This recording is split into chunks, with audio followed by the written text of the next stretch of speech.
L-espressjonijiet interess li ħareġ il-gvern għal proġetti fil-qasam tas-saħħa ġibdet l-interess ta' 3 konsorzja jew kumpaniji. Dan sar magħruf it-tlieta f'nofsinhar meta fl-uffiċċju tal-proġett Malta infetħu s-sottomissjonijiet. Tul l-aħħar ġimgħat is-sottomissjonijiet intlaqgħu f'dawn l-uffiċċji peress li proġett Malta qed tmexxi għall-gvern dan il-proġett ta' sħubija mal-privat.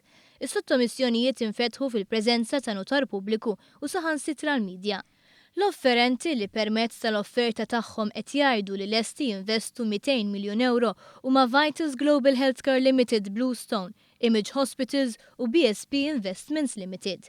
La darba nfetħu s-sottomissjonijiet mitfuqa, issa jibda l-proċess ta' evalwazzjoni li ma' proċessi wassal għat tħabbir tal-preferred bidder biex miegħu jibdew in-negozjati.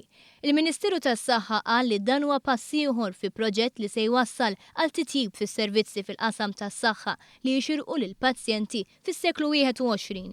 Permezz ta' dan il-proġett ser ikun qed isir investiment fl-Isptar Ġenerali ta' Għawdex li se jwassal għal sodod ta' kwalità u servizzi ġodda kif ukoll għal ħolqien ta' niċċa ġdida tat-turiżmu mediku.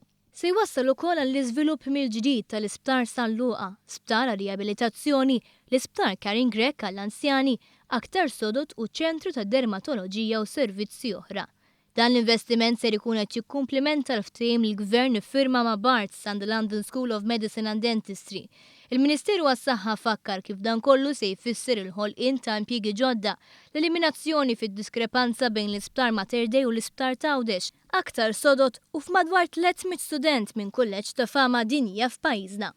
Il-Ministru għall-Enerġija u s-Saħħa Konrad Mizzi qal li jinsab sodisfatt bl-interess għal din is-sejħa internazzjonali li bdiet it-triq biex pajjiżna ikollu fost l-aqwa servizzi tas-saħħa.